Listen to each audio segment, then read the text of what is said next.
Assalomu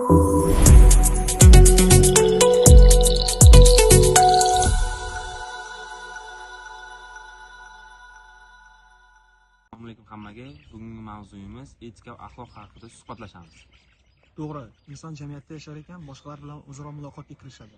Shu sababli unda odob, axloq va boshqa shu kabi insoniy fazilatlar muhim ahamiyat kasb etadi.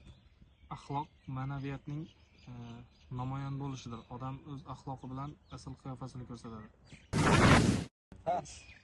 Endi odob va axloq tushunchalariga o'tsak, odob bu ijtimoiy hayotdagi eng muhim narsadir.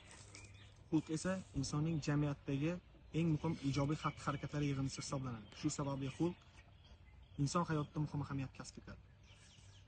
Axloqshunoslikda gedonizm va evadizm tushunchalari ham mavjud. Hedonizm esa odamni baxt saodatga yetaklovchi deb hisoblanadi.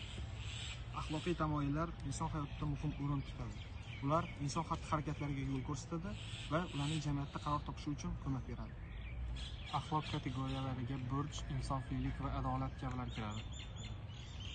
Muhabbat bu etikaning eng asosiy qoidalaridan biri hisoblanadi. Ya'ni vatanga, oilaga bo'lgan muhabbatni degan ma'noda ham kiradi.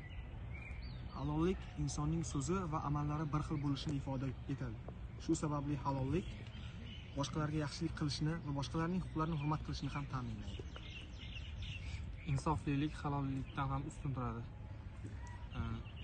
Inson o'zidan kechib boshqa shaxslarga insof bilan yordam beradi. Kamtarlik ham muhim fazilatdir. Kamtar inson o'zini boshqalardan ustun qo'ymaydi va o'z ustida ishlaydi.